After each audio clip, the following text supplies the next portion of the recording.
Assalamualaikum warahmatullahi wabarakatuh.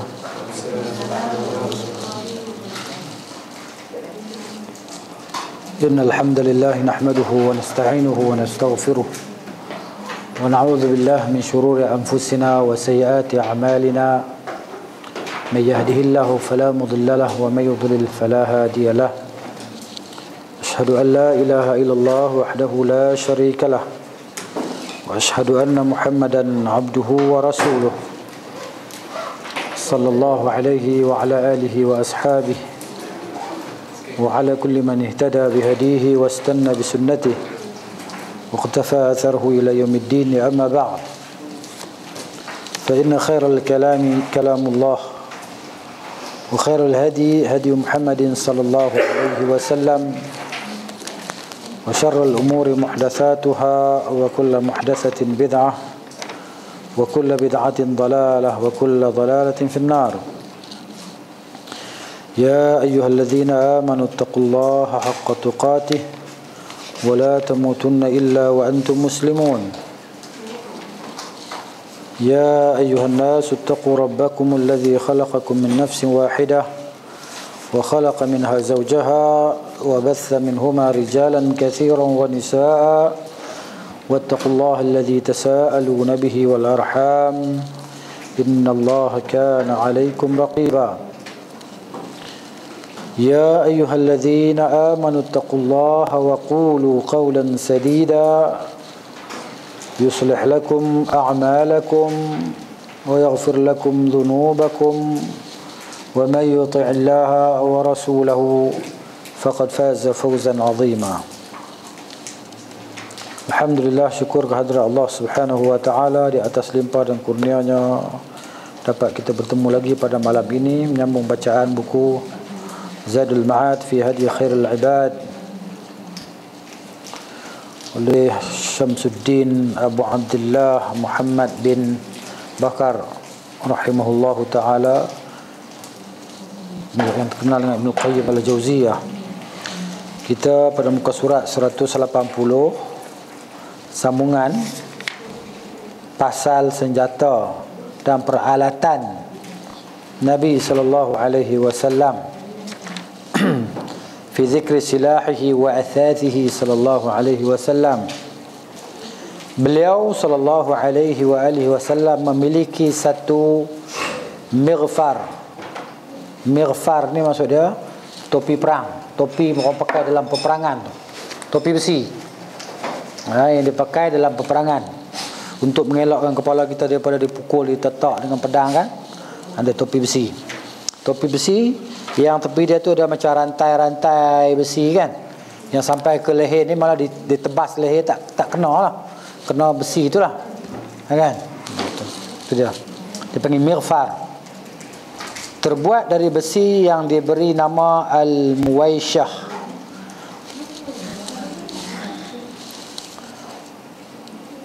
Al-muwaisyah dalam bahasa Arab dia panggil al-muwaisyah. Kalau kita baca yang Rumi dia susah nak baca al-muwaisyah.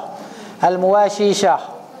Jadi kalau terjemahlah, kalau dalam Rumi ni tulis Rumi al-muwaisyah, dia sebenarnya al-muwaisyahu. Yuqal lahu al-muwaisyah. Itu dia. Kalau hak Ruminya baca macam mana? Al-muwaisyah. Gitu bacaan dia. Al-muwaisyah.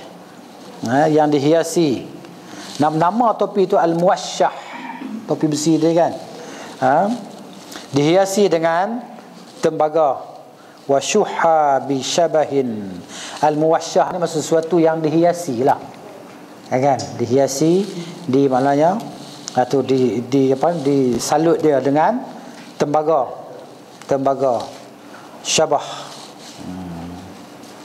Dan ada satu topi lagi, wa mighfar akhar yuqalu lahu, adalah topi yang lain, bukan satu topi, ada lagi topi besi itu. Terdapat pula topi lain yang diberi nama as-sabur, as-sabur ataupun zu as-sabur. Itu dia.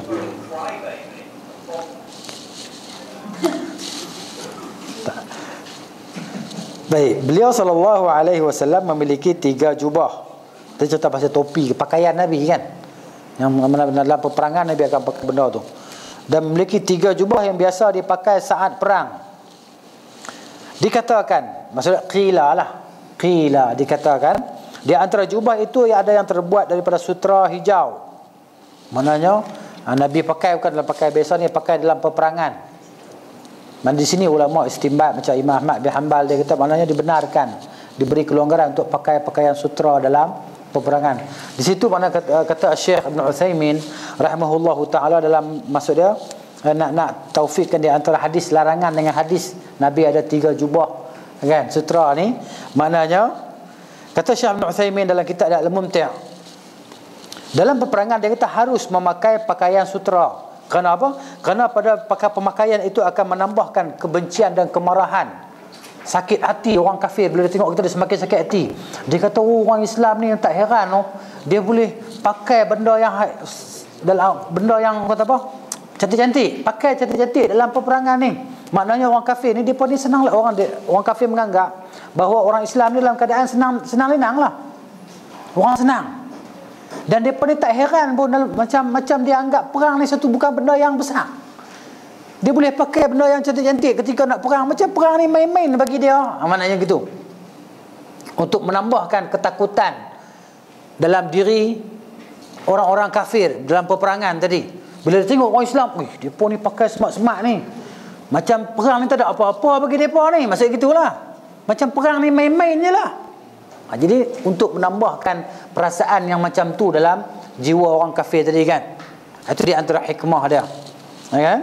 Jadi maknanya sehingga Imam Ahmad kata sehingga disebut di sini dalam Fathul Bari, Al-Imam Ibn Hajar rahimahullah taala dia sebut bahawa dia kata Ibn Habib menceritakan daripada Ibnul Majishun bahawa disunatkan pakai sutra tadi dalam peperangan, dia kata. Kan? Untuk tengok tahu kan sutra. Ha? Nampak tahu kan sutra. Yalah, mungkin nampak tahu kan sebab benda tu cantik kan. Jadi benda ni khilaf. Ada ulama kata tak, dia kata sebenarnya pakai sutra tu di dalam. Sebab apa kita nak pakai topi besi sekali lagi kan, melindungi kulit kita daripada besi tadi kan. Dan begitu juga baju besi tadi kan. Maknanya kan sutra ni dia lembut. Jadi mana situlah macam-macam penafsiran ulama tentang hadis ni. Jadi Ibn Hajar dia sebut di situ maknanya yalah, pasal apa tak nampak pula? Bukan perang macam kita hari ni, musuh tak nampak musuh. Di sini satu kumpulan nak berperang tadi, Taman Tun di Taman Tun pula satu kan. Ni mana tahu siapa nak kena, pakai tembak macam tu kan, meriam tadi kan, jatuh di sana tak tahu siapa kena kan. Kalau hak jenis Berlin lepas daripada atas tu, dia panggil apa, bom apa semua daripada atas tu, orang bawah ni bukan nampak apa terbang atas pun, tahu jatuh bom ya.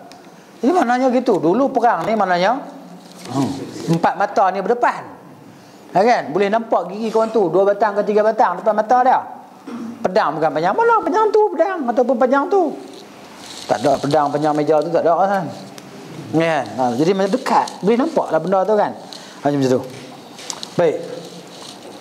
Dalam Fathul Bari juga menyebut bahawa kata al-mahlab, memakai sutra dalam waktu perang tadi untuk menakutkan musuh, dia sepertilah kelonggaran, rukhsah kita ni bersikap dalam keadaan macam orang sombong dalam berjalan kan. Orang sombong berjalan macam mana? Dia orang, kalau orang lelaki hak jenis dia baru masuk gym 3-4 hari kan. Dia masuk gym 3-4 hari tu, dia keluar di jalan tengah nak tangan kira nak macam tu lah. Tangan dia seorang lah jalan tu. Kita tengok kalau dia keluar seorang, keluar pada gym tu, orang lelaki lah, perempuan tak lah kan, dia jalan lorong tu dia seorang nak lalu, tangan dia kembang, padahal badan bukan besar mana pun, dia berasa macam dia besar sebab dia duduk angkat besi sebelah 15 kilo, sebelah 15 kilo. Bila dia keluar jadi macam tu, dia rasa pada badan dia tengok cermin besar mana besar tu ya badan dia, tapi dia ada perasaan kan.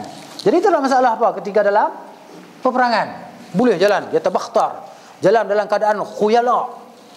Disuruh pula kita ni khuyala dalam supaya musuh tengok, dia pun ni orang sihat-sihat semua ni. Bukan jenis jalan pakai tungkang, jalan kalau tolak pun jatuh terguling tak kan. Tak, ni semua macam tu. Kemas-kemas belakang tengok. Jadi disuruh kita macam tu dalam waktu peperangan. Begitu juga dengan pemakaian sutra tadi kan. Dalam waktu perang ni disebut oleh para ulama. Begitu juga disebut oleh Imam Ahmad bin Hanbal. Jadi begitu. Dia orang Muslim, orang musyrikin, orang kafir, dia tengok orang Islam, dia kata orang Islam ni berada dalam keadaan kesenangan, kenikmatan. Dan dia tengok juga orang Islam ni tak peduli pun dengan suasana perang. Kenapa? Suasana perang ni orang kata apa? Roh di sini dah. Apa nama? Nyawa letak ni dah. Dekat Hong Kong lah nyawa tadi kan. Tunggu masa nak keluar daripada badan. Tapi orang Islam tengok relax, tak ada apa pun.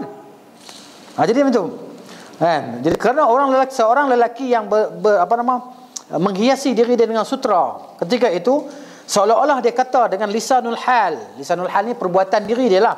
Ya, bahawa aku tak kisah pun dengan peperangan. Aku tak heran pun. Tak ada apa. Ada apa pada peperangan? Tak ada apa pun. Jadi lisanul hal. Diri dia sendiri, zahir diri dia menunjukkan bahawa peperangan tu bukan sesuatu yang besar. Kan? Itu dia cerita dia. Walihada dhahabtu albas hadha athawb an-na'im. Kerana itu aku pakai pakaian cantik ni. Sebab bukan ada apa-apa pun. Peperangan ni macam tak ada apa, macam jalan berziarah kawan-kawan macam tu, tak ada masalah apa. Itu cerita dia.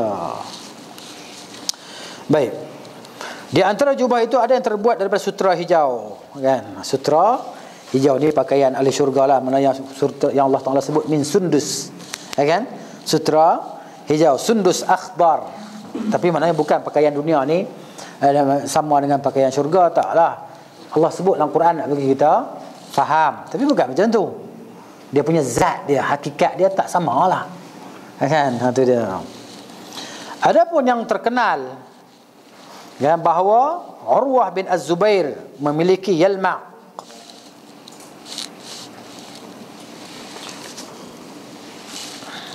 Dari dibaj. Ini sejenis sutra juga ya. Tengok muka apa nama footnote bawah tu. Yalmaq adalah qub'ah. Dia kata di sini adalah qub'ah yang disadur daripada bahasa Persia, bahasa Parsi lah. Kan? Yalmaq daripada dibaj, jenis sutra juga. Beludru ni macam selimut macam tu lah. Selimut. Kan? Persia, Parsi lah. Dan bahagian dalamnya sutra hijau. Beliau SAW memakainya saat perang. Bukan Nabi pakai saja-saja duduk Madinah pergi sembahyang dah. Tak boleh lah, haram lah kan. Nabi sendiri yang bawa syariat tu, Nabi beritahu kat kita mana Nabi buat benda tu, nak cerita kata rukhsah, kelonggaran. Kan, kalau khusus untuk dia, mana Nabi akan bagi tahu bahawa benda tu khusus untuk dia. Tapi ulama ni berselisih pendapat lah tentang penafsiran pakaian sutra dalam waktu perang tadi kan. Ada yang kata maknanya khusus itu untuk Nabi SAW, macam itulah. Kan? Bahasan dia panjang tentang tu. Jadi ala kulli hal benda tu ikhtilaf di kalangan ulama. Imam Ahmad bin Hanbal dalam satu riwayat dari beliau membolehkan memakai sutra saat perang. Ini mazhab al-Imam Ahmad bin Hanbal. Beliau SAW memiliki bendera hitam yang diberi nama Al-Uqab. Al-Uqab. Dalam Sunan Abi Daud dari seorang sahabat, an rajulin minas sahabati qala, dia kata raaitu rayata Rasulullah sallallahu alaihi wasallam safraa, aku melihat bendera Rasulullah SAW warna kuning, safra. Wa kan lahu alwiyah bayda, dan adalah bagi Nabi SAW itu, kan, warna bendera alwiyah, bendera-bendera yang berwarna putih. Ada juga bendera-bendera yang berwarna putih. Di sini kita panji berwarna putih. Kalau kita perang, kita kata apa? Angkat bendera putih kalah. Kan? Dia pun angkat bendera putih nak perang. Kan? Mana Islam mana ada angkat bendera putih? Tak ada. Kan? Maknanya imma syahadah wa immal ghanimah. Islam ni sama ada dia syahid, mati syahid masuk syurga tu, kan? Adapun al-ghanimah, harta rampasan perang. Antara dua tak ada bendera putih. Kalah tak ada bendera putih nak pergi perang dia dah. Kalau kita istilah bahasa Melayu kita, angkat bendera putih ni kan, ngaku kalah lah. Tu dia. Tapi tak sebenarnya. Dan kadang-kadang ada bendera warna putih. Wa rubbama ja'ala fiha al-aswad, dan terkadang dibuat padanya warna hitam. Ada bendera warna hitam. Itu dia. Beliau SAW memiliki khemah yang diberi nama Al-Kun, nama khemah ataupun fustat. Khemah tadi, khemah. Memiliki mihjan yang kadar dia zira' sehasta, ataupun lebih panjang daripada sehasta lah. Hasta panjang mana Haji? Hasta. Kan? Hasta kita tak sama. Hasta saya pendek lah. Hasta Syekh tu panjang. Hasta orang Arab panjang mana lagi? Hasta ni ke? Zira. Hasta. Kan? Itu dia. Jadi maknanya tongkat. Ataupun lebih panjang. Atwal. Atwal ni atau lebih panjang. Itu dia. Tongkat ini biasa digunakan berjalan dan saat naik kenderaan.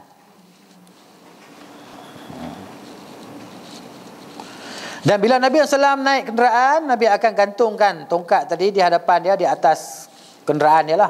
Ba'ir kan, unta dia lah. Itu dia.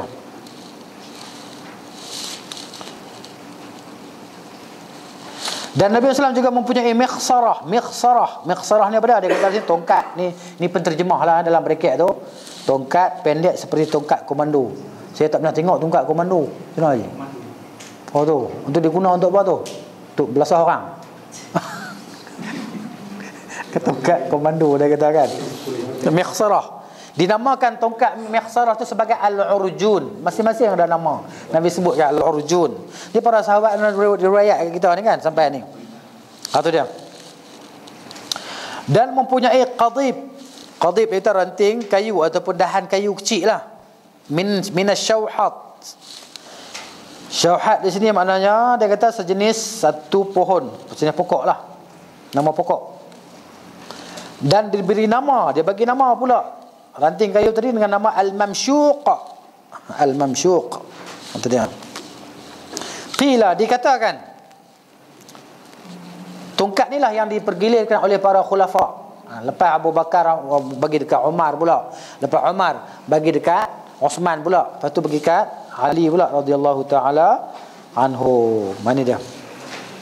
Kemudian cerita pasal bijana bekas kegunaan Nabi SAW, tempat isi air.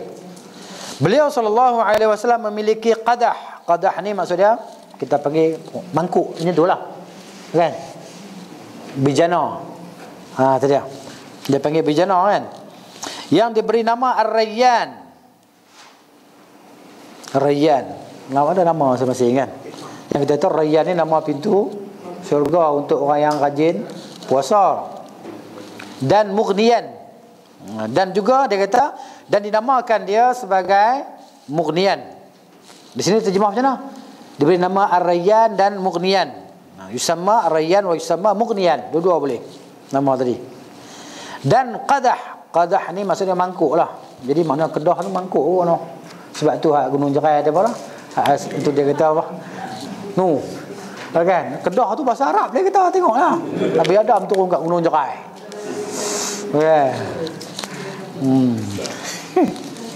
Kayu jati, kayu merbau, kayu beliat. Bandai dia pun nama kayu tadi. Kayu pun ada nama tadi. Kan, buat kapal nak pergi serang Spanyol. Aduh. Bila dia mengajak, dia tak study, dia merapu kot tu lah.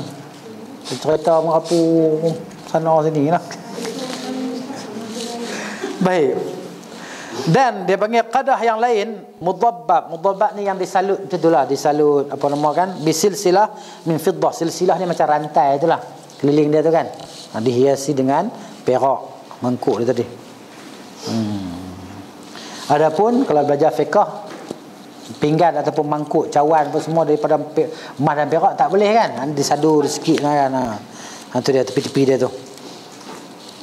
Baik.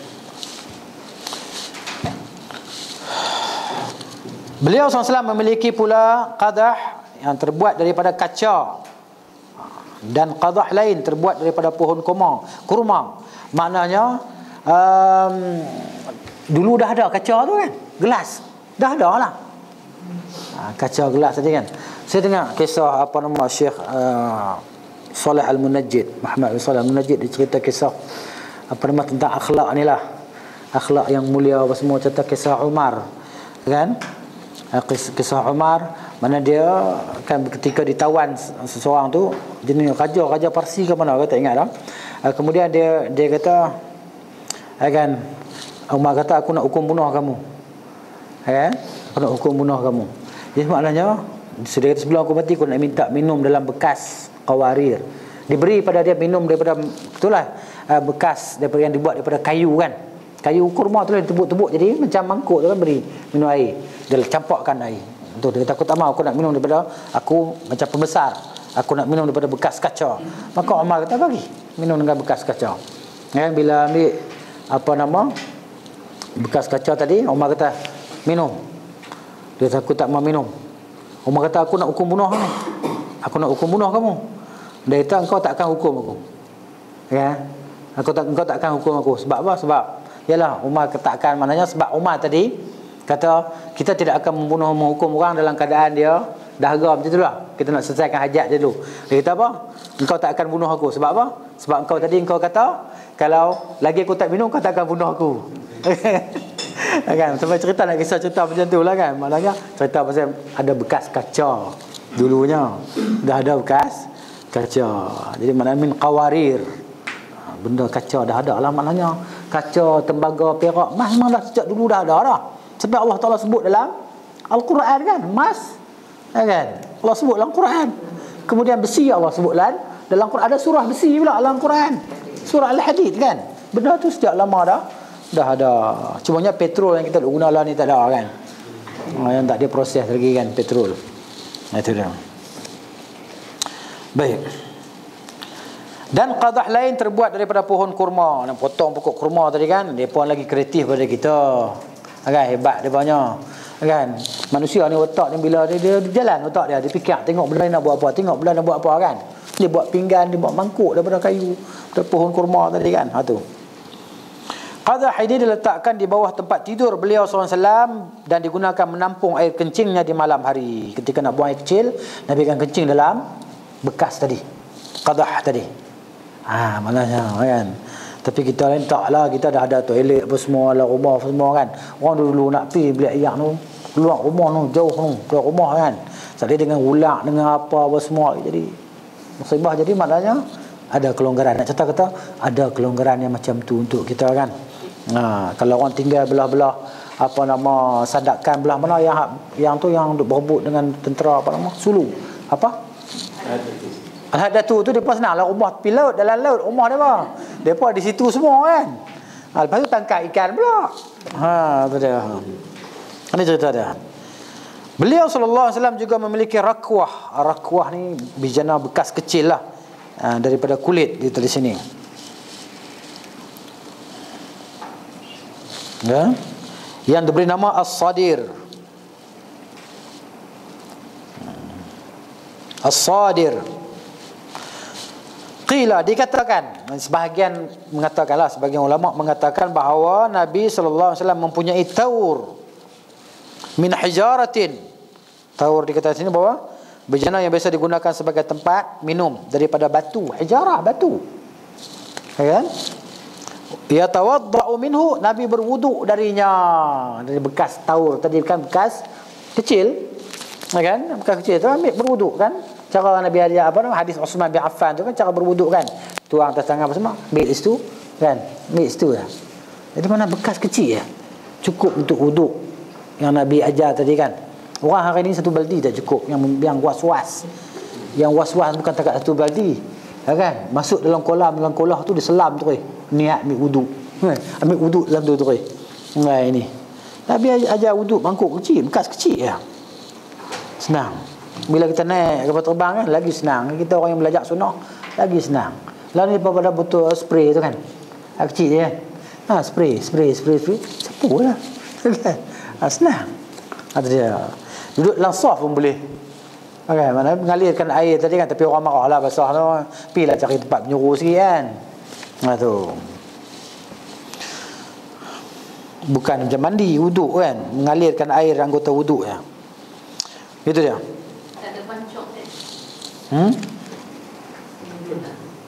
Dulu tak ada pancok. Tak ada pancok.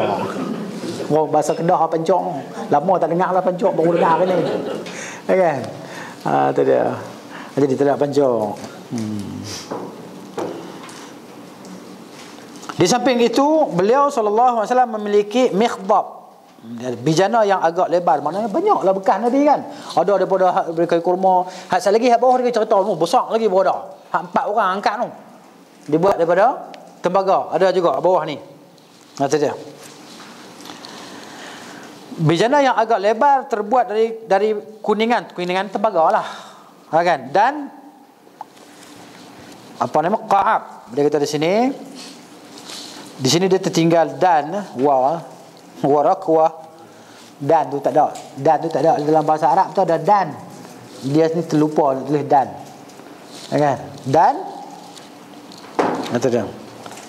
Qa'bun. Qa'bun. Qa'bun yusamma as-sa'ah.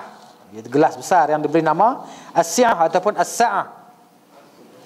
As-sa'ah bukan syiah, ya. As-sa'ah ataupun as-sa'ah, luas. As-sa'ah maknanya luas. Okey. Wa mughtasalun, dan tempat mandi, mughtasal, tempat Nabi gunakan untuk mandi, bekas Nabi gunakan untuk mandi, min sufrin, daripada tembaga. Dia kata dalam bahasa Arab, saya tengok dalam kamus dia kata, kan, sufr ni maksud dia, sufr ni apa nama, tembaga kuning, an-nuhas al-asfar wa huwa khalit, yang bercampur dengan az-zank ataupun az-zinc. Apa zinc apa benda? Ya, macam itulah. Bahasa Arab dia panggil zinc. Alif lam zal nun kaf, az-zinc ataupun az-zank. Boleh kita zinc, no? Macam tu. Campuran. Ada sufur. Tembaga lah, kuningan ni tembaga lah, bukan emas, ya. Tembaga. Kemudian muduhun, tempat minyak rambut. Bekas minyak rambut. 4 buah minyak rambut. Mana Nabi pun berminyak rambut jugalah. Jadi dalam hadis dalam Sunan Abi Daud disebut 3 hari sekali. Kita ni bersikat lah, orang lelaki lah, orang perempuan lain lah. Kan, kalau bersikat setiap masa tu tak sunnah lah. Bahkan dimakruhkan pula sat-sat sikat rambut, sat-sat sikat rambut. Sikat dalam poket selalu lah. Turun kereta sikat rambut, naik kereta sikat rambut. Kan? Sampailah rambut dia tak ada sikat dah. Dan rab'ah. Rab'ah semacam tas kosmetik.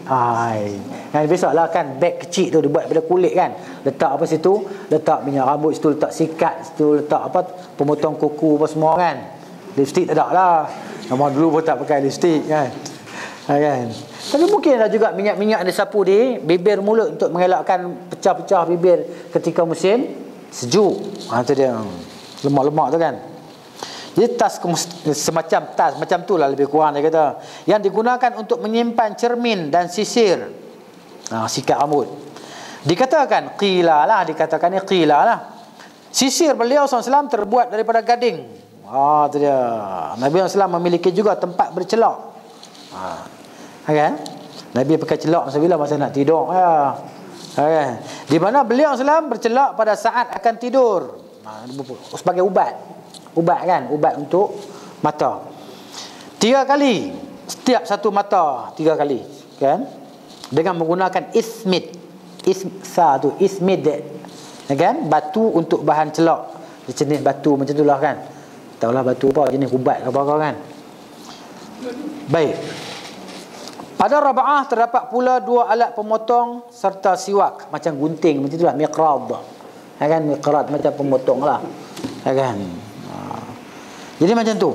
Benda-benda potong, benda-benda nak guna untuk cukur ni dah ada zaman Nabi SAW. Jadi orang yang bengong dia kata tak ada ayam pisau cukur zaman Nabi. Kan? Bengong tak mengaji kan? Dia tak mengaji, dia kata, "Oi, marilah janggut serabut zaman dulu pasal apa? Tak ada pisau cukur. Pasal apa tak ada pula?" Nabi kata, Allah Taala tadi dalam bab orang apa bertahallul tu kan. Orang cukur tu Allah selawat berapa kali? Lupa dah lah. Lama dah tak buat umrah. Kan? Jadi maknanya orang yang hak gunting tu dapat kurang lagi sikit pahalanya. Hak cukur tu pahala lebih lagi. Maknanya bab cukur ni dah ada dah zaman Nabi SAW. Itu baby yang baru dilahirkan tadi kan, cukur rambut. Tu dia. Jadi macam tu. Mana hak guna untuk cukur ni dah ada lah. Untuk cukur, untuk gunting apa semua dah ada lah. Kan? Kita macam tak boleh nak bayang. Silap mereka dulu hebat lagi pada kita kan. Itu dia. Kita ni makan nasi beras semua ada racun. Mereka dulu bukan ada racun. Kan? Kita makan racun dah. Dengan sayur-sayur semua racun kan. Lepas tu tak lama kena operate perut pula. Itu. Baik. Nabi SAW memiliki qas'ah. Qas'ah ni besen. Dia kata pirin. Tapi tak sesuai lah nama pirin. Pirin macam tu kan. Jenis besen besar tu. Besen. Kata besen. Orang Kedah kata besen. Orang sini panggil apa? Besen kot no? Besen juga kan? Besin. Ikut sukalah bunyi dekat-dekat nak sama. Kan? Yang bernama Al-Gharaq. Tu dia. Besar bekas ni.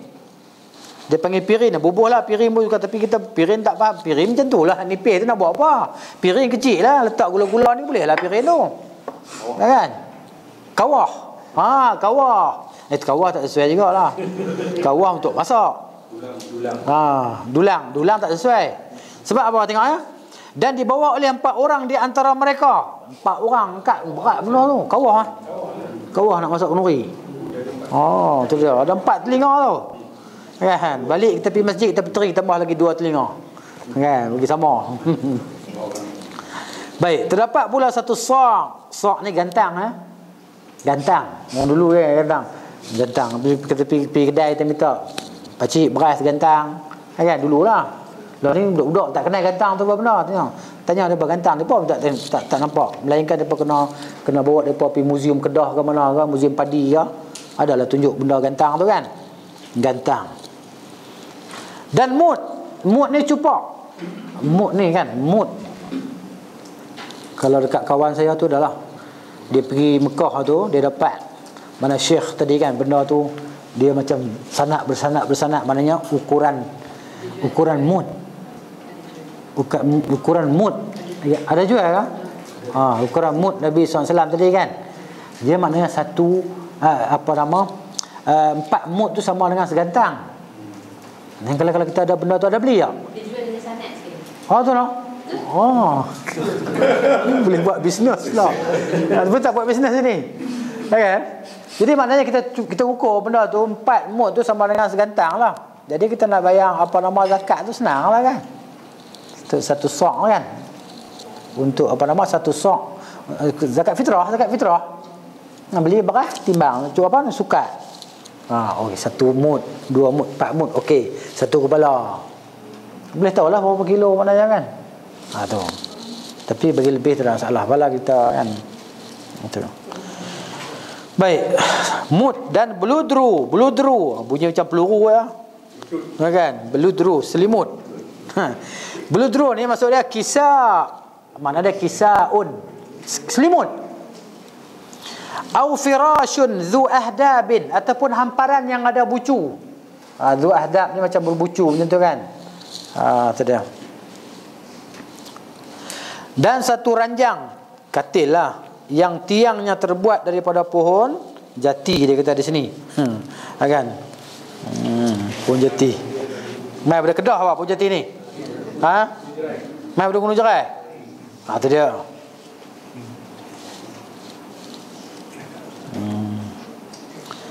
Baik, ya, dia maksud dia kata sini kan. Tiangnya terbuat daripada sajin. Sajin ni sejenis kayu yang tahan lah, yang keras kan. Dia buat kayu jati di sini. Yang telah dihadiahkan kepadanya oleh As'ad bin Zurarah radhiyallahu taala anhu. As'ad sahabat Nabi Al-Ansari, kan, dihadiahkan Nabi katil. Wa firashin min adamin, dan hamparan daripada kulit. Satu daripada kasur, hamparan kan, bila katil ada hampar tu kan, terbuat daripada kulit yang diisi tali. Maksud dia sini kan, kalau tali tak sesuai lah, dia panggil apa nama? Al-ushbu. Ushbun yabisun, rumput kering, jerami. Untuk apa? Bagi lembut. Letak dalam tu kan. Jadi atas tu kulit, bawah tu macam jerami tadi kan. Dia malah sedap lah tidur. Dia jadi empuk lah. Sekarang ni orang cari balik. Kalau setengah Jepun dia buat apa? Tilam daripada sabut kan. Sabut. Macam-macam lah mereka. Dia kata kulit yang diisi tali, rumput kering macam jerami itulah. Kan? Itu dia.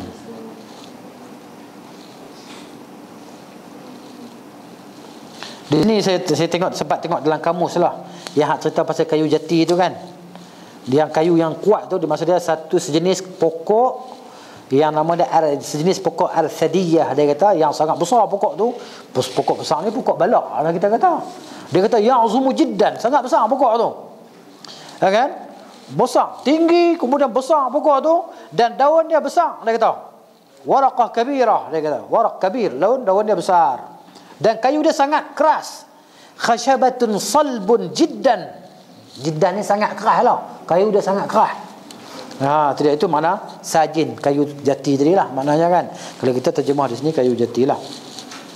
Baik, hal-hal ini telah diriwayatkan secara terpisah-pisah dalam beberapa hadis. Maksud dia kan, dalam hadis ni cerita hadis sikit, bukan ada satu hadis dia mari, dalam hadis yang banyak. Macam-macam hadis cerita tentang peralatan Nabi sallallahu alaihi wasallam. At-Tabrani meriwayatkan dalam kitabnya Al-Mu'jam. Satu, aniyah. Al-aniyah ni bekas lah. Bekas, ini bejana. Daripada Ibnu Abbas radhiyallahu taala anhuma. Dia berkata, di sini saya baca hadis dia, kana li Rasulullah sallallahu alaihi wasallam sayfun qa'imatuhu min fiddatin. Adalah Rasulullah memiliki pedang yang gagangnya dan lingkarannya terbuat daripada perak. Pedang, pemegang dia perak dan lingkaran dia. Dia ada lingkaran macam ni. Pasal apa lingkaran ni? Untuk apa kelebihan dia? Bila mau tetak tak kena tangan lah. Kan? Kena benda ni. Dia panggil tu. Kan? Daripada perak. Itu kelebihan dia. Dia dilindung tangan tu kan daripada kena tetakan. Itu maksud dia. Pedang ini biasa dinamakan Zulfiqar. Zulfiqar ataupun Zulfaqar. Zu ni yang mempunyai. Fiqar ni pada makna apa? Hajat. Yang mempunyai hajat. Berhajat sangat dengan darah lah maksud dia. Nak darah lah kerja dia. Itu. Zulfiqar. Dan Nabi SAW ni ada qaus, busur panah. Busur panah Nabi tadi diberi nama As-Sidad. Apa makna As-Sidad? Sidad ni mana tepat. Ya ayyuhallazina amanu taqullaha wa qulu qawlan sadida. Yang tepat. Mana panah ni kena tepat. Sniper zaman dulu lah ni. Kan? Sebab dia pemanah tepat sahabat Nabi. Penembak tepat sahabat Nabi sebab ingat tak? Ada boleh jawab, ambil gula-gula hadiah. Ya, ambil gula-gula je makan. Sahabat Nabi Waqqas kan, Nabi kata irmi fidaka abi wa ummi. Nabi kata kan, panah Sa'ad bin Waqqas, pemanah kan pertama dalam Islam radhiyallahu taala anhu. Nama dia As-Sidat. Beliau memiliki tempat panah yang diberi nama Al-Jam'u. Al-Jam'u. Maksud dia, itulah dia panggil apa? Yang tempat isi anak panah tu. Tabung anak panah tu lah kan. Dia panggil Al-Jam'u. Jamak ni pengumpul lah. Dia tempat kumpul anak panah lah maksud dia kan. Untuk Al-Jam'u. Beliau SAW memiliki baju perang yang dilengkari tembaga dan diberi nama Zatul Fudul. Baju perang, baju besi. Kan dilengkari maksud dia tembaga. Disalut kan, dilengkar tembaga tadi. Beliau memiliki tombak yang diberi nama An-Nab'u. An-Nab'a'u. Dalam bahasa Arab dia panggil An-Nab'a'u. Di sini nak tulis dalam Rumi payahlah. Susah tulislah An-Nab'a. Jadi kalau kita baca Rumi saja kita tak dapat sesuatu yang tepat lah bunyi dia kan. An-Nab'a'u.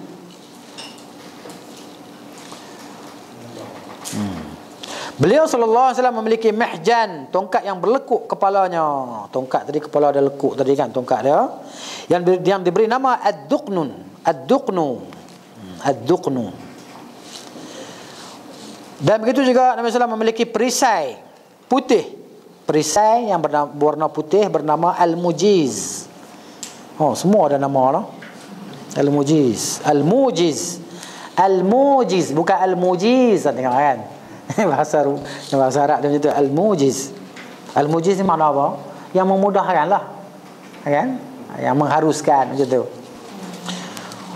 Dan adalah Nabi SAW memiliki faras, kuda adham, kuda yang maknanya kelabu, yang bernama As-Sakbu. As-Sakbu. Sakab. Dan memiliki pelana yang bernama Ad-Daj. Ad-Daj. Pelana ad-daju. Dia ada alif tu. Okey. Pelana daripada tempat duduk kuda tu kan, naik atas kuda tu. Beliau SAW yang memiliki bagal. Baglah syahba yang berwarna kelabu yang diberi nama duldul. Nama dia. Kan? Duldul. Dan adalah Nabi SAW memiliki unta yang bernama Al-Qaswa'u. Al-Qaswa' ni unta Nabi kan. Dan Nabi ada juga himar, kaldai. Nabi punya. Ada himar yang dinamakan sebagai Ya'fur. Nama dia Ya'fur. Nama kaldai dia. Dan Nabi SAW ada memiliki permaidani yang diberi nama Al-Kun. Hamparan dia. Dan juga memiliki anazah, tongkat, tongkat anazah pendek yang bernama Al-Qamrah. Dan juga memiliki rakwah. Rakwah ni bejana yang dibuat daripada kulit lah, dinamakan As-Sadirah. Dan ada miqrad, gunting, yang nama dia Al-Jami', gunting, nama gunting tadi. Wa mir'at, Nabi pun ada cermin juga, nama juga kan. Mir'at, cermin. Wa qadib, yang dahan kayu tadi kan, yang dibuat daripada pokok syauhab, dinama Al-Maut. Nama pokok tu Al-Maut. Kan? Ini mana sahabat-sahabat meriwayatkan daripada Nabi sallallahu alaihi wasallam nama-nama benda-benda tadi kan. Setiap benda tadi Nabi letak nama. Jadi maknanya gitu. Kita tak ingat pun tak apa, tak tahu pun tak apa, tak nak salah apa. Kan? Itulah dia. Baik, masuk pula kita tentang haiwan ternak Nabi sallallahu alaihi wasallam. Fi dawabihi. Dawab. Dabah, dabun, dabatun, dawab. Haiwan ternakan lah. Maknanya Nabi juga ada haiwan ternakan. Ya, haiwan ternak Nabi SAW dari jenis kuda adalah asak yang kita baca tadi kan. Dikatakan ia adalah kuda pertama yang Nabi SAW miliki. Kuda pertama. Dan sebelum Nabi beli kuda ni, kan, nama dia dekat tuan asal kuda tu, orang Arab Badui, yang Nabi beri daripada kawan tu 10 awaq dengan harga 10 uqiyah. Kan? Nama dia Ad-Dars. Jadi maknanya bila sampai kat Nabi, Nabi tukarlah nama jadi As-Sakbu. Kuda ni cantik, comel. Agharru muhajjalan. Maksudnya muka dia putih, tempuk putih di muka, dan kaki dia maknanya empat-empat tu ada stokin. Kan? Ada maknanya putih sampai ke lutut, empat kaki dia. Cantik lah, comel kuda tadi kan. Sebab tu Nabi kata tentang kita yang umat, macam mana sahabat tanya macam mana nak kenal umat Nabi yang salam di mahsyar besok kan. Nabi kata, kamu tak tengok seekor kuda kan, yang mana dia ada tadi muhajjal kan, maksudnya kuda yang ada putih di hadapannya dan kaki dia tu ada putih empat sekerat sampai ke lutut kan. Jadi kamu boleh kenal tak kuda tu di antara kuda yang banyak-banyak tadi kan. Sahabat-sahabat kata, kenal lah macam tu lah, boleh kenal lah. Nabi kata, macam tu lah aku kenal umatku kan. Kamu semua akan datang pada hari kiamat ghurran muhajjalina min atharil wudu, dalam keadaan maknanya bercahaya daripada kesan wudu. Panas no? Tutup buka? Buka kipas. Tak apalah, panas sikit ya. Buka pintu lagi syok, angin luar masuk kan. Sekali hak tak diundang pun masuk bah. Tak. Baik, tu cerita dia. Baik, kuda ini memiliki rambut putih, dah baca tadi kan. Kencang berlari. Memang kuda ini laju lah lari dia. Warnanya hitam kemerahan. Ada pula yang mengatakan hitam pekat. Itu dia. Baik, kuda milik Nabi SAW yang lain adalah Al-Murtajaz, berwarna kelabu. Ada kuda kelabu no? Inilah kuda di mana Khuzaimah bin Thabit syahid di atasnya. Fahamlah ayat ni. Apa maksud dia? Khuzaimah bin Thabit syahid di atasnya, apa maksud dia?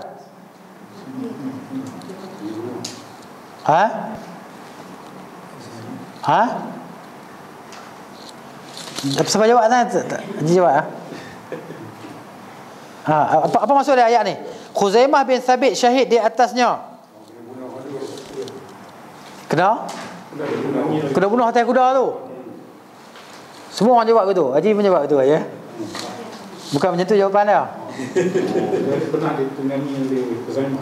Kemudian dia mati kena bunuh atas kuda tu. Jawapan dia bukan macam tu. Kalau saya baca pun saya kata macam Haji kata juga. Tapi saya cek balik, kena tengok balik ayat dia. Sebab tu masalah dia kalau kita baca kitab Rumi ni kan. Alhamdulillah lah, maknanya kita boleh baca juga kan. Jadi maknanya cerita dia macam ni. Khuzaimah bin Thabit radhiyallahu taala anhu ni, dia ni dzu asyhadatain. Seorang lelaki yang Nabi tadi macam Nabi kata, Nabi ni maknanya Nabi kata dia ni kesaksian seorang dia sama dengan kesaksian dua orang lelaki. Kalau dia jadi saksi seorang pun cukup dah. Sama dengan dua orang saksi. Oh, hebatlah Khuzaimah bin Thabit ni. Khuzaimah bin Thabit. Jadi anak dia meriwayatkan, rawa anhu ibnuhu Ammarah. Anak dia nama Ammarah. Ammarah bukan Ammarah. Ain. Ammarah. Kan? Bahawa anak dia meriwayatkan sesungguhnya Nabi sallallahu alaihi wasallam telah membeli seekor kuda daripada seorang yang bernama Sawa bin Qais Al-Maharibi. Bila Nabi beli tu, kawan dia kata, aku tak jual pun. Tentulah kawan ni mana bukan Muslim lah kan. Sampai dia kata aku tak jual. Mana saksi kamu kata kamu beli kuda saya? Mana saksi kamu? Kuda dia aku dah beli. Mana saksi kamu beli kuda? Maka Khuzaimah bin Thabit dia kata, saya saksi bahawa Nabi beli kuda. Kan, daripada Nabi sallallahu ataupun dia nak beli, Nabi nak beli kuda daripada Sawa tadi kan, Sawa bin Qais tadi. Mana Sawa bin Qais kata, mana ada saksi nak beli barang ni kan? Mana saksi? Mananya Khuzaimah kata, saya jadi saksi. Nabi kata, pasal apa kamu nak jadi saksi pula? Kan? Apa yang menyebabkan kamu tertarik untuk menjadi saksi saya? Sedangkan kamu tadi maknanya tidak hadir pun waktu jual beli. Waktu saya beli kuda daripada Sawa bin Qais, kamu tak ada pun. Macam mana kamu kata kamu nak jadi saksi? Nabi kata kepada sahabat, minta penjelasan. Khuzaimah kata, ya Rasulullah, saddaqtuka bima ji'ta bihi. Saya telah membenarkan apa yang telah Rasulullah bawa dengan agama ini. Ya kan? Saya telah membenarkan. Wa alimtu annaka la taqulu illa haqqan, dan saya tahu bahawa Nabi, ya Rasulullah, tak akan bercakap melainkan yang benar. Faqala Rasulullah sallallahu alaihi wasallam, Nabi kata, man syahida lahu Khuzaimah aw alaihi fahasbuh. Siapa yang Khuzaimah jadi saksi untuk dia ataupun jadi saksi atas dia, maka cukuplah dia sebagai saksi. Saksi ni kalau ikut kurang-kurang kena ada dua orang. Nak nikah bercari orang kata saksi kan. Pak leban ni cukup dua orang kan. Jadi macam dua saksi. Jadi dia ni seorang berada di atas dua saksi. Jadi mana dia yang jadi saksi Nabi beli kuda ni, kan? Khuzaimah bin Thabit syahid di atasnya, jadi saksi atas maknanya kan pembelian kuda. Itu maksud dia, bukan mati syahid kena bunuh atas kuda tu. Kalau perkataan syahid akan mati syahid dalam bahasa Arab dia panggil ustushhida. Bukan syahidah. Istishhad atau mati syahid ataupun ustushhida, dia telah dibunuh syahid. Tapi kalau syahidah jadi saksi, ya kan, jadi saksi. Itu dia. Tak apalah, jadi kita dapatlah malam ni kan. Mana saya pun kalau tak baca pun saya tak tahu juga kan. Dia macam tu. Jadi bukan makna dia mati syahid dia kena tikam atas kuda tu dia jatuh mati, tak. Makna dia bukan begitu. Dia jadi saksi di atas pembelian kuda itu. Baik, beliau juga memiliki kuda Al-Luhayf. Nama dia Al-Lizaz. Al-Lizaz ataupun Al-Lizaz ya. Tengok ya bahasa Arab ni. Za Al-Lizaz. Ya, Al-Lizaz. Kemudian Al-Dharb. Al-Dharb ataupun adh-dharib. Dan sabhah. Kuda banyak nama macam-macam kuda, luhaif, lizaz kan. Kita pun nak nak buat nama kucing aku nama luhaif buah. Sabhah dan al-ward. Al-wardu ni mana apa? Wardah mana apa? Bunga ros kan? Bunga ros, mawar. Al-ward. Maka ini 7 ekor kuda yang disepakati, muttafaqun alaiha, disepakati oleh para ulama. Semuanya dirangkum oleh Al-Imam Abu Abdullah Muhammad bin Ishaq bin Jama'ah Asy-Syafi'i dalam bait syair, dia buat dalam syair dia. Wal khailu sakbun luhaifun sabhatun dharibun lizazu murtajazun wardun laha asraru. Kata dia bait dia. Baik, akhbarani bidzalika anhu, menceritakan kepada saya. Saya ni siapa? Ibnu Al-Qayyim. Ibnu Qayyim bidzalika anhu, menceritakan kepada saya dengannya akan oleh anaknya Al-Imam Izzuddin Abdul Aziz, anak dia, anak kepada apa nama ni, Abu Ishaq ni kan, Muhammad bin Abu Abdullah Muhammad bin Ishaq ni, ada nama Al-Imam juga. Ayah dia syekh, ulama, alim. Anak dia pun syekh, ulama, orang alim juga anak dia kan. Tu dia Izzuddin Abdul Aziz Abu Amr a'azzahullahu bi ta'atih, kata Ibnu Al-Qayyim rahimahullahu taala. Baik, sebagian ulama mengatakan bahawa Nabi SAW memiliki 15 kuda yang lain. Akan tetapi ini qila kan, kuda-kuda ini masih diperselisihkan oleh para ulama. Adapun kedua tepi pelana beliau SAW terbuat daripada tali. Dia kata leaf ni tali yang dibuat daripada macam kita kata jute macam itulah kan. Jenis daripada kalau kita orang dulu dibuat daripada sabut kelapa, tali sabut kelapa kan. Datuk saya tu arwah rahimahullah, dia pandai pakar buat tali daripada sabut. Dulu kecil-kecil dulu kita mandi dengan dia pakai telaga tu kan, pakai baldi buat daripada apa tahu tak? Tu daripada tu kelapa tu apa nama, pokok nyok tu, upih. Datuk saya tu dia pakar buat tu. Dia pakar buat bubu, pakar buat apa kan.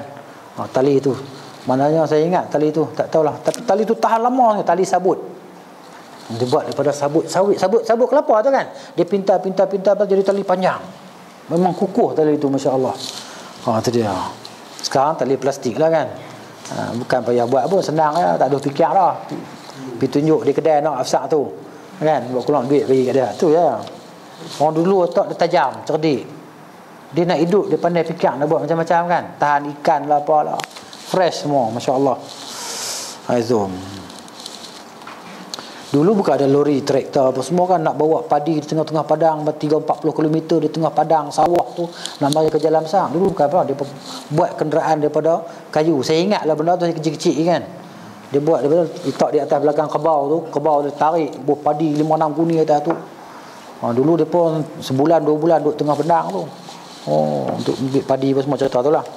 Pasal apa cerita tu tak tahulah. Kemudian bagal milik beliau SAW adalah duldul, seekor bagal berwarna kelabu. Dihadiahkan kepadanya oleh Al-Muqawqis. Beliau SAW juga memiliki satu bagal lain bernama Fiddah. Kan? Itu dia.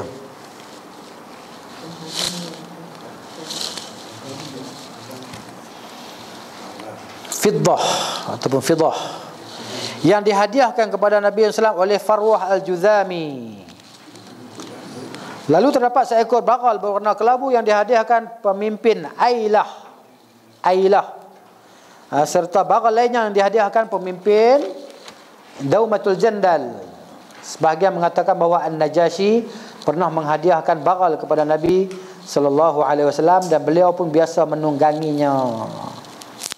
Adapun keldai milik beliau SAW adalah Ufair.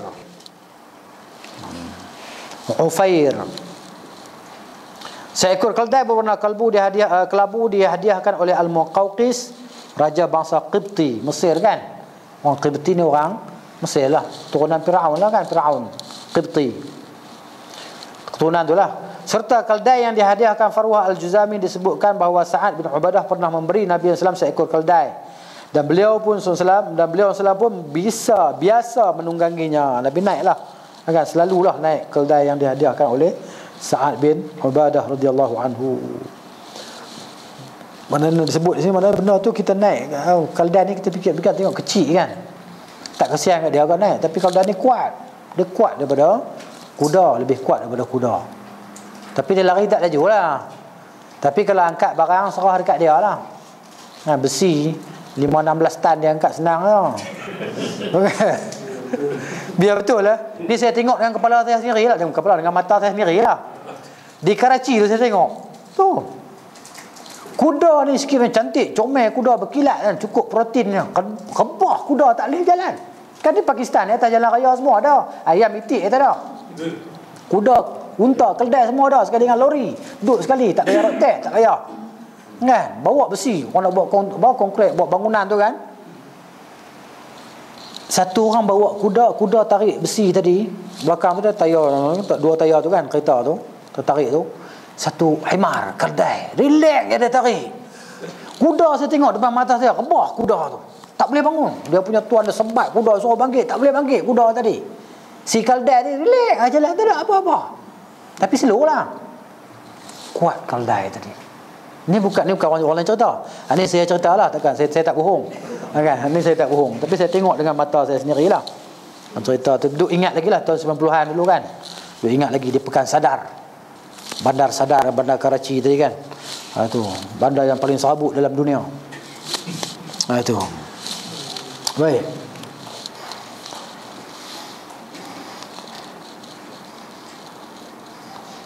Sedangkan unta milik beliau SAW adalah Al-Qaswa. Dikatakan unta inilah yang digunakan oleh Nabi SAW saat hijrah. Kan? Adapun unta lainnya adalah Al-Adba, yang dibelah telinga atau pecah tanduknya. Unta mana ada pecah, mana ada tanduk. Maksud dia makna Al-Adba tu lah, makna Adba tu lah maksud dia. Kan?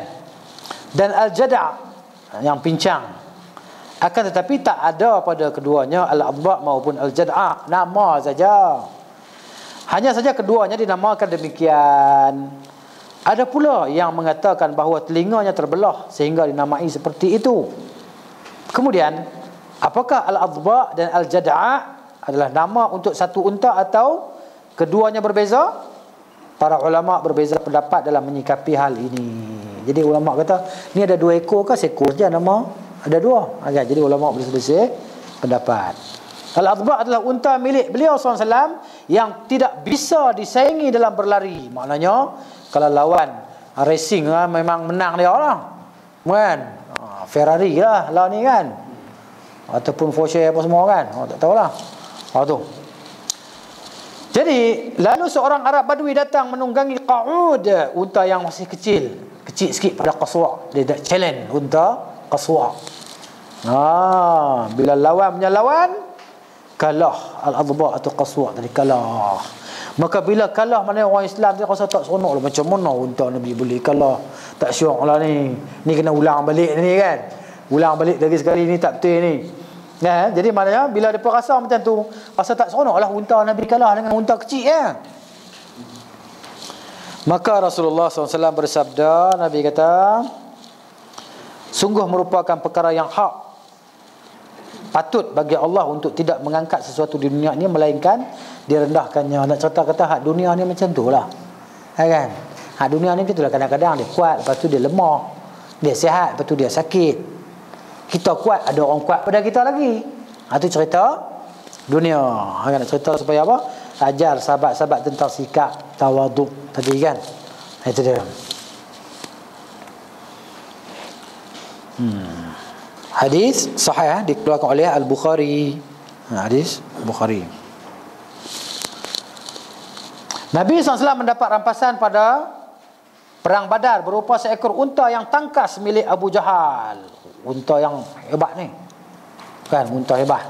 Tangkas. Di hidungnya terdapat burrah, sejenis gelang terbuat daripada perak.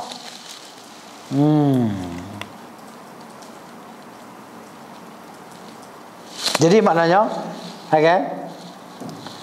Pada peristiwa lalu Nabi SAW menghadiahkan unta ini pada peristiwa Al-Hudaybiyah.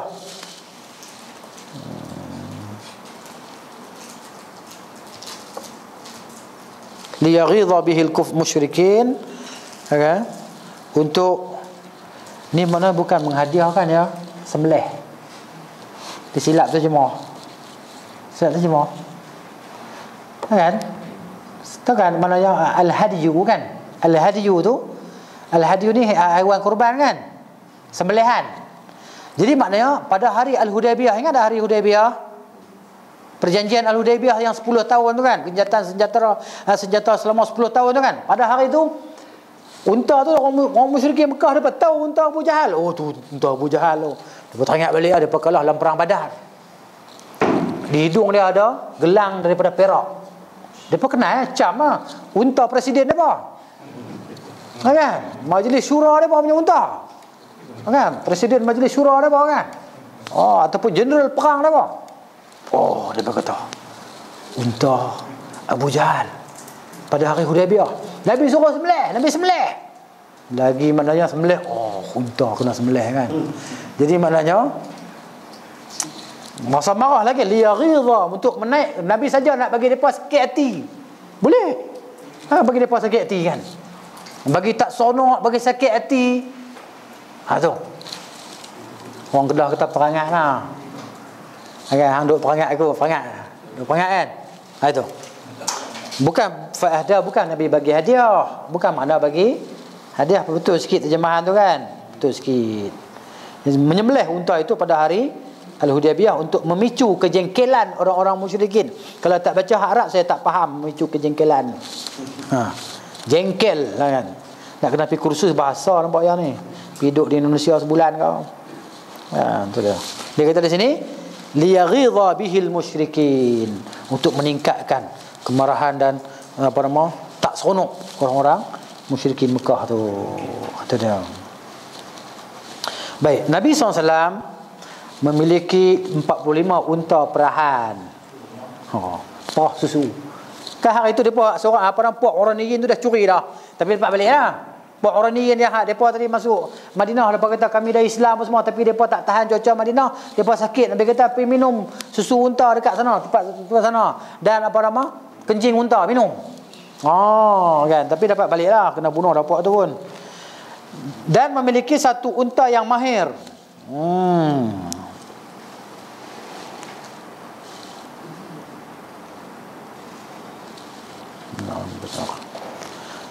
Unta hebat lah ni, kan? Mahriyah. Wa kanat lahu mahriyatun. Unta yang hebat. Unta ini dihantar. Apa nama? Ursila biha, arsala biha, Nabi hantarkan. Bukan. Yang dihantar oleh Sa'ad bin Ubadah. Sa'ad bin Ubadah dihantar kepada Nabi SAW dari unta-unta Bani Uqail. Sa'ad bin Ubadah hantar kepada Nabi SAW unta ni. Itu dia. Dan adalah Nabi SAW memiliki memiliki 100 ekor kambing. Ada 100 ekor kambing. Kan. Belah kambing. Tapi orang lain lah jaga, bukan Nabi lah jaga. Dulu Nabi jagalah. Masa di Mekah Nabi ni kerja dia pelihara kambing lah kan. Ilmu kambing anak kita. Kita maknanya kalau kita kambing ni belah dia cerewet, tahu tak? Cerewet. Saya pernah belah kambing jugalah. Ya, maknanya ada pengalaman belah kambing. Kita belah kambing macam kita belah dengan anak baby kita. Macam tu sekali. Hujan macam ni tak boleh. Manja, sakit perut, kemur perut. Kan? Tak letak pisau di leher dia, esok kita rugi. Sayang, esok tinggal kambing. Dah mati, tak boleh makan lah. Cukup cerewet orang belah kambing. Jadi Alhamdulillah, maknanya ada hikmah dia. Berehat 2 tahun, 4 tahun. Kan? Sempat belah kambing 2 tahun lah. Jadi ilmu kambing tu ada jugalah. Kan? Dan ilmu makan kambing lagi ada lah. Kan? Itu dia. Ilmu masak kambing pun ada, insya-Allah. Baik, siapa nak makan kambing pergi Al-Faqih, insya-Allah. Ada. Baik. Dan beliau tidak ingin lebih dari itu. Setiap kali lahir anak kambing, maka Nabi SAW menyembelih seekor kambing dewasa. Satu ya, tak payah lebih. Kan? Sembelih. Sedekah sana. Okay? Balik-balik rumah tanya ada tak? Insya Allah tak ada. Nabi kata Hak bagi korang tu lah hak kita. Hak ni jadi tanah. Hak kita makan jadi tanah. Hak bagi kat orang tu lah hak kita sebenarnya. Tapi kita duk nampak aduk kat kita tu hak kita. Okay? Hak bagi kat orang tu habis dah. Sebaliknya. Hak bagi pada orang tu kita ambil di sana nanti kan. Berganda-ganda balasan dia. Di samping itu beliau SAW memiliki 7 ekor kambing perahan yang digembalakan oleh Ummu Aiman. Ada 7 ekor kambing perah susu. Kambing susu kan. Itu dia. Kemudian pasal pakaian Nabi SAW. Cerita pasal pakaian Nabi pula. Beliau SAW memiliki satu sorban. Serban lah kan. Sorban ni bunyi macam sorban sing. Sorban. Pakai sorban. Sorban ini pernah dipakaikannya kepada Ali radhiyallahu taala anhu. Okey. Beliau SAW biasa memakainya dan melapisinya dengan kopiah. Macam dia baru pakai lah ni lah. Kan? Sorban tak pakai. Pakai sorban kita pakai sorban. Kan? Ikat sorban. Nah tu. Baik. Terkadang pula beliau SAW memakai kopiah tanpa sorban dan sebaliknya. Macam itulah kita kadang-kadang pakai sorban. Ya. Kadang-kadang tak pakai sorban. Pakai sorban. Bukan nanti pergi haji ya pakai sorban. Maka beliau SAW memakai sorban. Maka dijulurkan hujung sorbannya di antara dua bahunya. Apa dah? Ekor sorban tu kan. Kan? Balu-balu tu ada panjang tu kat belakang tu kan. Dia tak boleh jadi panjang pula. Sekali lagi dia jadi as-sadlu. Sadal dilarang lah. Dalam solat sadal ni pada macam orang Arab pakai apa nama khimar tu kan. Syekh Arab tu dia pakai tu. Jadi kan dia lebih bucu ni kan. Ni dia panggil as-sadlu. Dalam solat tak boleh buat macam ni. Orang lelaki lah, orang lelaki ni. Ya. Dia kena lipat ke belakang lah. Kan dia tak boleh juntai kan. Dia panggil as-sadlu, dilarang dalam solat. Macam lah orang Arab letak kat kepala tu lah tu, khimar tu kan. Hat apa tu? Hat. Tak kira lah labuh tang mana. Jadi hat biasa letak di atas kepala tu. Nak kena bangkit pula. Letak yang warna merah tu, yang Arab dia pakai tu kan. Kan dia panjang tu kan. Dalam solat mana kita lipat lah ke belakang. Kan? Jadi begitu. Jadi maknanya kan Nabi SAW pakai, Nabi balutlah sorban, ikat di kepala tadi kan, pakai kopiah, balut sorban, ekor dia tadi maknanya adalah ekor kain tadi kan, yang lebih tu sorban tu macam tu kan, lebih ke belakang ni. Tu ya, apa dia tu?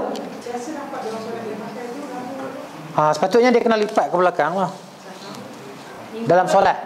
Ataupun dia balut di kepala dia kau. Minggu depan saya ingat nak bawa sorban, nak tunjuk dia kan. Kata tak pernah tengok sorban. Boleh tengok sorban kan. Nak balut lagi dia potong ambil sanad balut sorban pula. Kan, nak ambil sanad balut sorban kan. Masuklah YouTube pula. Ya, tu dia. Adik-beradik Gunung Jerai pula dia kata. Ya, itu dia.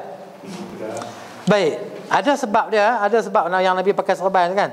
Maka dijulurkan ujung sorbannya di antara kedua bahunya di belakang lah.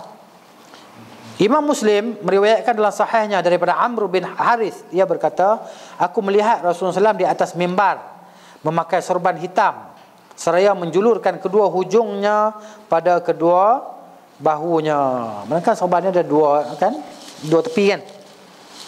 Balut-balut tu ada dua lebih, macam orang tabligh dia pakai tu kan, ada dua, dia selit sehingga ada lebih kan. Di antara dua bahunya, hadis dalam Muslim.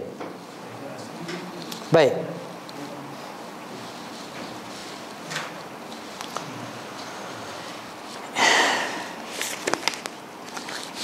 Imam Muslim menukil, Al-Imam Muslim rahimahullah menukil pula daripada Jabir bin Abdullah bahawa Rasulullah SAW masuk Mekah seraya menggunakan sorban hitam. Dia pakai sorban warna hitam.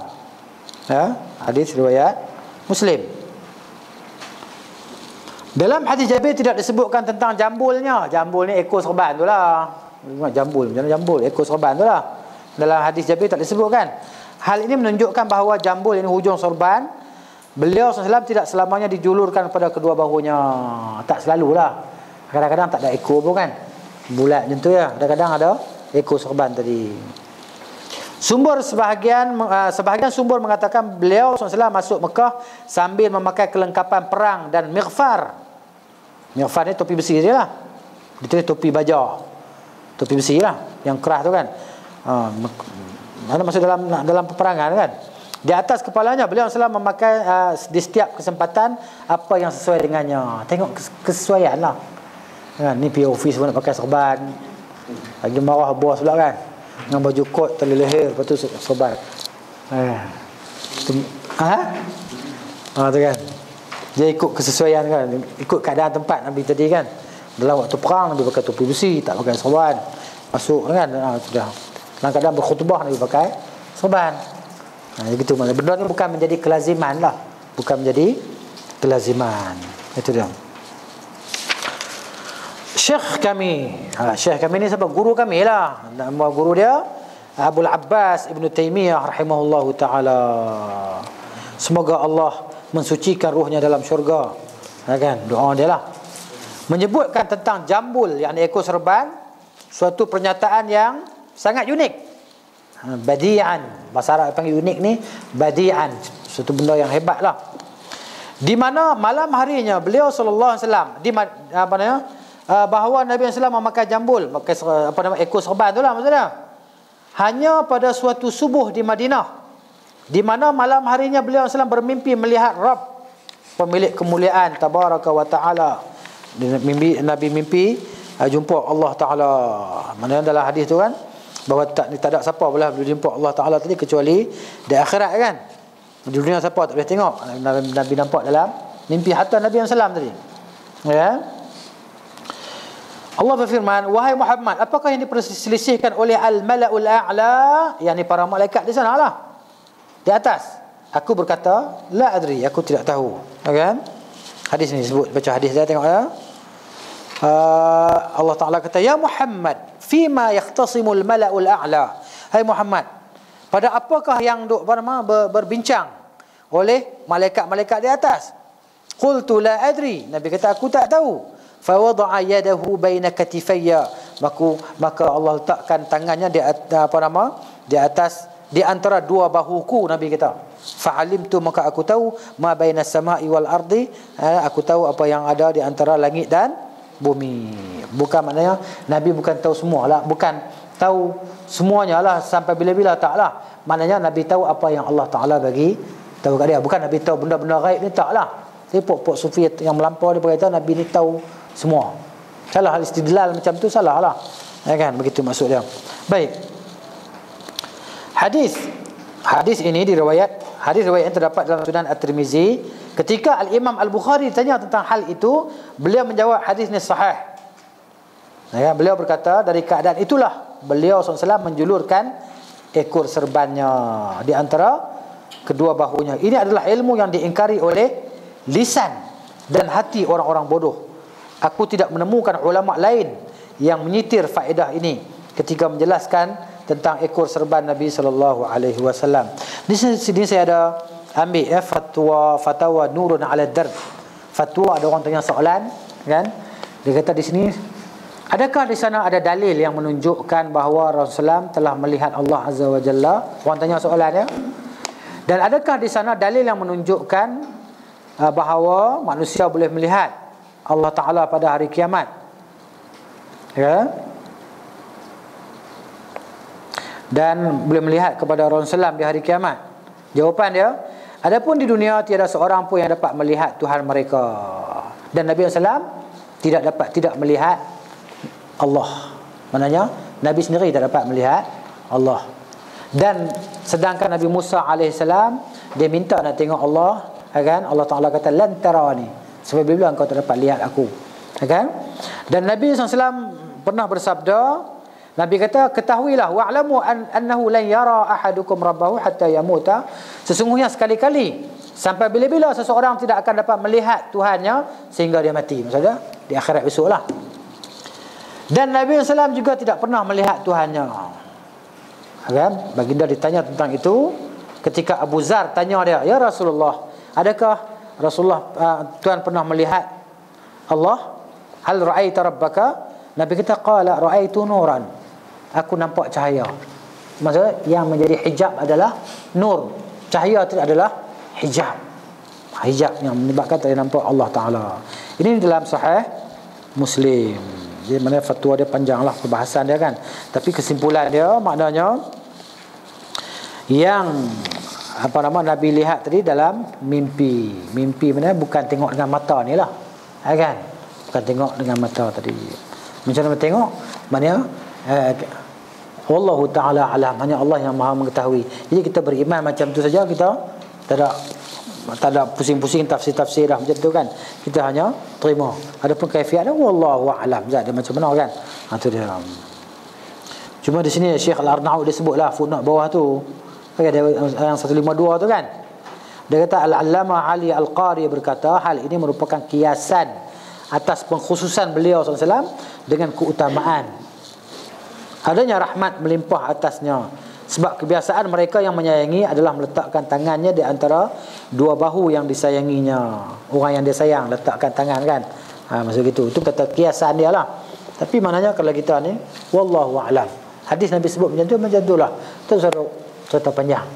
Jangan duk cerita panjang habis dah. Kan tentu. Itu maksud dia. Baik, beliau SAW memakai gamis. Gamis ni jubah lah. Jubah. Dan ini adalah pakaian yang paling disukainya. Nabi suka pakai jubah. Lengannya sampai ke pergelangan tangan. Baju Nabi sampai tangan dia, lengan dia. Dia tak lebih bawah tu kan. Orang lelaki lah. Orang perempuan tak masuk lah. Gamis. Qamis kan, bahasa Arab ni. Qamis kan. Qamis kan. Bukan hari Khamis esok. Itu Al-Khamis. Itu kha. Ini al-qa, al-qamis kan. Tak ada marker, tak ada kan. Ya. Esok, hari esok. Ni al-khamis, yaumul khamis, kan. Ni jubah al-qamis. Tu dia. Bunyi dekat-dekat nak serupa. Kan? Al-qamisu, al-khamisu. Orang Melayu kita dia malas sebut sad. Kan? Malas sebut sad. Kalau orang Filipina dengan Indonesia lagi lah. Shin memang malas sebut. Semua jadi sin. Za dia pun malas sebut. Semua jadi jim. Kan? Itu dia. Baik. Kalau orang India pula, Pakistan pula, dot dia pun tak mau sebut. Dia pun za. Dia pun jadi za. Walam za walam ba kan za. Itu dia. Tu budak-budak di mengaji Pakistan apa semua tu. Dia pergi kecil-kecil dia kira nak jadi za lah. Kan? Wala zalin. Baik. Beliau SAW pernah pula memakai jubah al-faruj semacam al-qab'ah ni.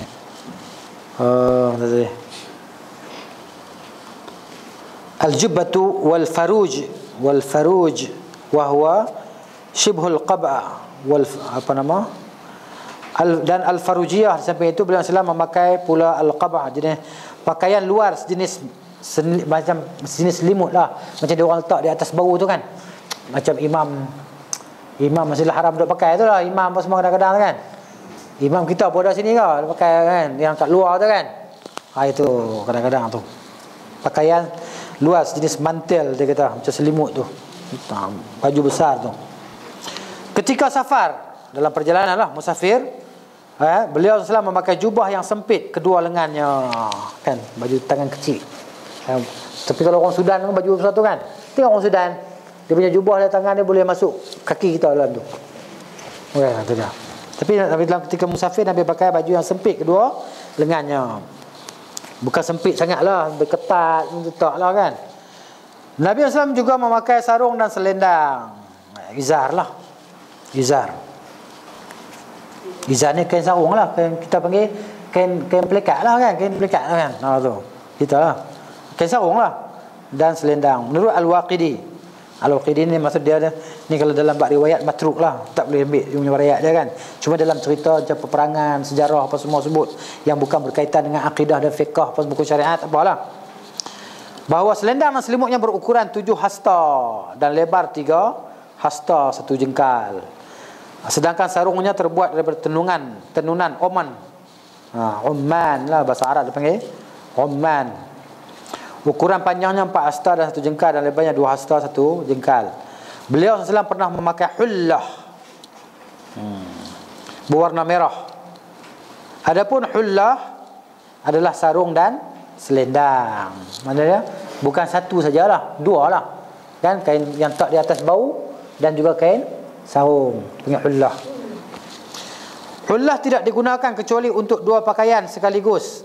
Bukan dipanggil hullah ni bukan satu kain. Macam jenis jubah, pakai jubah tak pakai apa dah, tak. Maksud hullah ni dia ada kain dalam, lepas tu ada baju di luar ataupun kain yang selimut di badan. Dia punya hullah. Macam kita duk pakai sekarang lah, kita punya hullah lah tu. Kan? Hullah. Sebagian orang keliru, tersilaplah ketika mengatakan bahawa hullah ini berwarna merah murni. Maksud merah semua. Kita dilarang pakai pakaian merah semua kan. Tu. Tanpa dicampuri warna lainnya. Maksud sebahagian orang dia ingat, dia kata boleh pakai merah. Kan? Hanya saja hullah merah adalah 2 selimut Yaman yang ditenun dengan garis-garis merah dicampur hitam. Bukan maksud merah saja, tak. Kan campuran merah ada garis-garis hitam. Itu maksud dia. Seperti umumnya selimut buatan Yaman. Siapa pernah beli pergi Yaman beli kain selimut dia kata tengok. Dia warna merah kan? Tapi dia ada warna lain lagi, corak-corak tu. Pakaian ini dikenal dengan nama hullah merah. Walaupun dia bukan makna dia merah semua, tak. Kerana terdapat padanya berupa garis-garis merah. Yang merah tu lebih banyak daripada warna lainnya. Sebab tu menanglah nama merah tadi. Hullah merah. Adapun pakai warna merah semua tak boleh lah. Ataupun kita pakai pakaian menyerupai dengan pakaian sami-sami apa tak boleh lah. Warna apa? Kuning saffron. Warna macam tu. Tu pakaian sami. Tak boleh pakai lah warna tu kita hanya. Melainkan dia ada warna-warna lain lagi kan. Dia sami dia pakai warna tu saja. Itu maksudnya. Kemudian larangan memakai pakaian merah kan. Kita berhenti di sini kan. Ada soalan tak?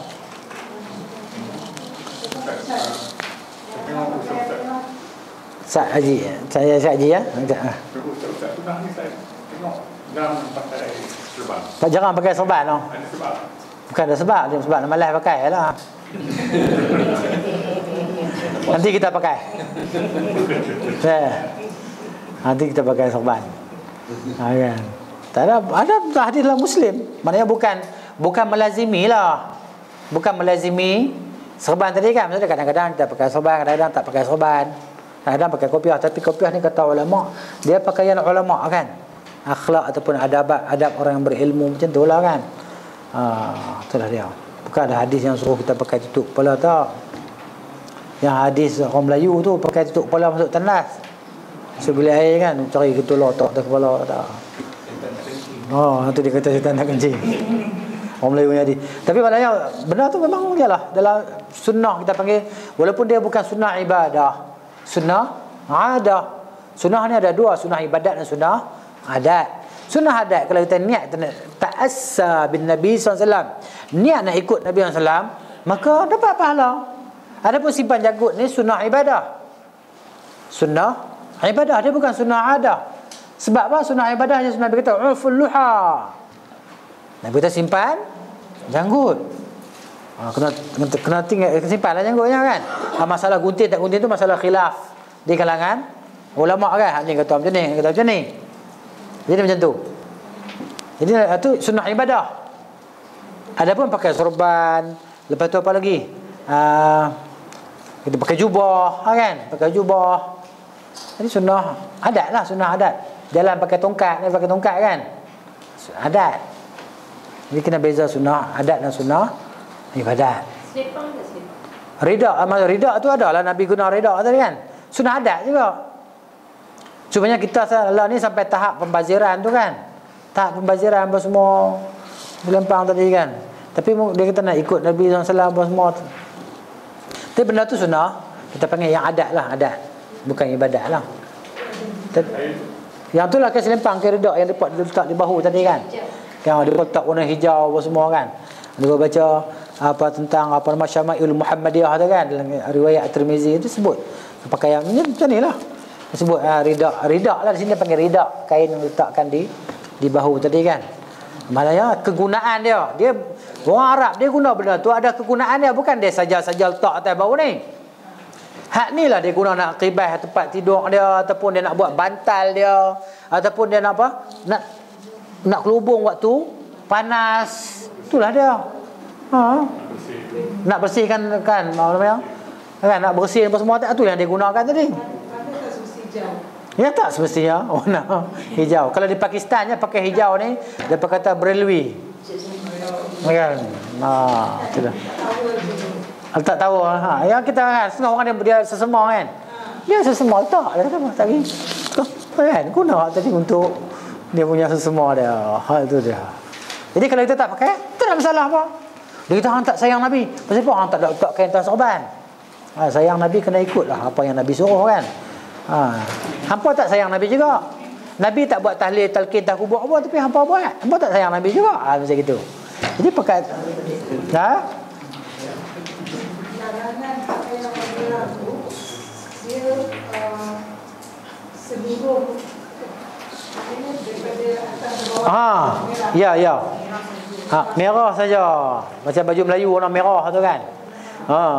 Hak tu larangan ni umum lah, bersifat umum. Isu ramai. Isu ramai lah itu. Kan? Tapi dia pun bukan merah murni pun.